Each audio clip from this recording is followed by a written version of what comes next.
ണ്ടല്ലോ നമുക്ക് നടക്കാം. ഭയങ്കര ടയർഡായി. ഇപ്പം ഞങ്ങൾ ഇപ്പോൾ പോകുമോ കുറച്ച് കഴിഞ്ഞ് പോകുമോ എന്നുള്ള ഒരു സിറ്റുവേഷനിലാണ്. ഹോൾഡ് ചെയ്യാൻ പറ്റാവുന്നതിൻ്റെ മാക്സിമം ഹോൾഡ് ചെയ്ത് കഴിഞ്ഞു. എപ്പോൾ പുറത്തേക്ക് പോകുമെന്നറിയില്ല. എൻ്റെ ഫ്രണ്ട് പറഞ്ഞു ചമ്മലാണ്, ഇതൊന്നും ഇടല്ലേന്ന് പറഞ്ഞു. ഞാൻ പറഞ്ഞു അതിനെന്താ കുഴപ്പം, ഇപ്പം നമ്മൾ നല്ല കിതയ്ക്കുന്നുണ്ട്. കാരണം ഹൈവേയിൽ കൂടെ വന്നിട്ട് ഒന്ന് ഹൈവേ ക്രോസ് ചെയ്തു വേഗം. അപ്പോൾ അപ്പുറത്തും ഇപ്പുറത്തുനിന്ന് ഫാസ്റ്റായിട്ട് വരുന്ന വണ്ടികളാണേ, ഭയങ്കര ഹൈവേയാണ്. അപ്പോൾ വെള്ളവും കയ്യിൽ കരുതിയിട്ടില്ല.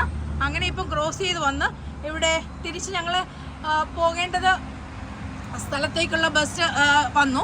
ടൈരി ടൗണിലേക്കാണ്, ഞാൻ കാണിച്ചല്ലോ ടൈരി ടൗണിൽ ബോട്ടൊക്കെ നിൽക്കുന്നത്. അപ്പോൾ ഞങ്ങൾ ഇനി ടൈരി ടൗണിലേക്കാണ് പോകുന്നത്. ഒരു 19 മിനിറ്റ്സ് കഴിഞ്ഞാണ് bus.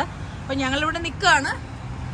Shuttle is 14 minutes. First one is 14 minutes കഴിഞ്ഞിട്ട് ഞാൻ 19 മിനിറ്റ്സ് എന്ന് പറഞ്ഞപ്പോൾ എൻ്റെ ഫ്രണ്ട് ഒന്ന് നോക്കുന്നു. 19 അല്ലല്ലോ, റെഡിയാ, ശരിയാ, 19 അല്ല 14 മിനിറ്റ്സ് വരെ ഞങ്ങൾ ഈ അത് ഹോൾഡ് ചെയ്ത് ഇങ്ങനെ നിൽക്കണം. ബ്രീത്ത് ചെയ്യാൻ പോലും ഒരു ഫ്രീഡം ഇല്ല, ഫ്രീനെസ് ഇല്ലാതെ നിൽക്കുകയാണ്. എങ്കിലും നല്ലൊരു എക്സ്പീരിയൻസ് ആയിരുന്നു. എൻ്റെ ഫസ്റ്റ് ടൈം ആയിരുന്നു. നല്ല എക്സ്പീരിയൻസ് ആണ്.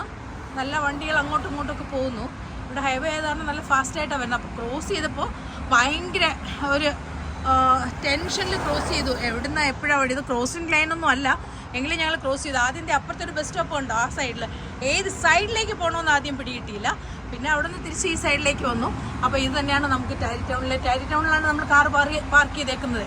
ഇനി അപ്പോൾ അവിടെ പോയി പോകുമല്ലേ. ഞങ്ങൾ നടന്നാൽ ചിലപ്പോൾ 10-ന് എത്തിയില്ലെങ്കിലോ ബ്രിഡ്ജിൻ്റെ അകത്തായി പോകത്തില്ലേ.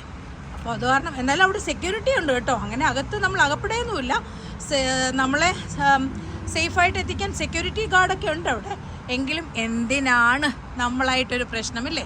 അപ്പോൾ വ്യൂവേഴ്സ്, ഞങ്ങൾ അവിടെ എത്തിക്കഴിഞ്ഞ് പിന്നെ നമുക്ക് ഇനി നെക്സ്റ്റ് ഒരു വീഡിയോയിൽ കാണാം കേട്ടോ. ഞാനിത് ഞങ്ങളുടെ ഒരു എക്സ്പീരിയൻസ് പറഞ്ഞതാ, ബാഡായിട്ട് ആരും കരുതണ്ട.